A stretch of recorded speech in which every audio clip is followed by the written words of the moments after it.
Who are you? I'm a full-time advocate for women. Up close tonight, a self-described rabble-rouser who has shaken up the sports world with just one letter. A letter that vaulted her into the headlines. Well, it's not golf. It's discrimination writ large. Finding tonight a golf story that goes way beyond the fairway. Media correspondent Terrence Smith reports.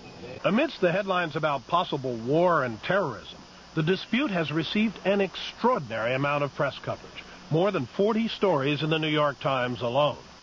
The woman who started it all, Martha Burk, chair of the National Council of Women's Organizations, says she understands what the fuss is all about. It has everything. It has money. It has power. It has sex. It has sports. Those are all the things that guys care about primarily, and guys are still running the media. It was such a small part of our agenda. It was almost trivial in terms of our entire sphere of activity. And now? Well, now, because of the media attention and the fact that it's a debate in the popular culture about the role of women in this society, it has become major. The Bush re-election strategists are also targeting women after being on the losing end of a gender gap in 2000. They're trying to win over the soccer moms of America.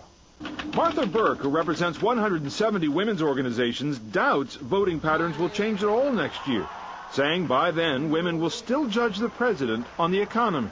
Yes, everyone is concerned about terrorism, but the terror of losing one's job right here and right now is much worse for most people than some vague threat about plastic and duct tape. But supporters of Mrs. Clinton point out that the president's affair was consensual and never came close to sexual harassment.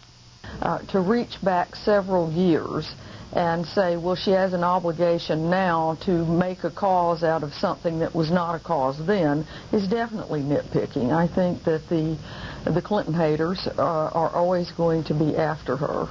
A woman's right to choose. If we didn't have the anniversary of Roe, we would not be talking about abortion. Former National Football League player, he's a black man. And he was employed for a year, I believe, by CBS as a sideline reporter, and he was dumb as a doorpost. So if Monday Night Football, I think. So if Andy Rooney... So are we saying the women are now dumb as doorposts? Is that the point? You know what?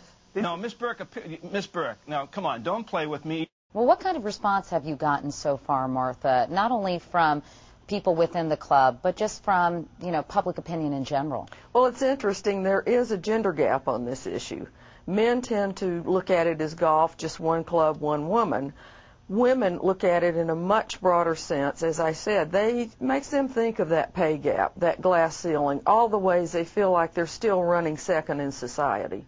Tonight on Real Sports, Martha Burk is striving mightily to get the Augusta National Golf Club to admit women as members. But who is Martha Burk, and what's she really about? The good old days are gone from Augusta. And as soon as they face that, they're going to be better off.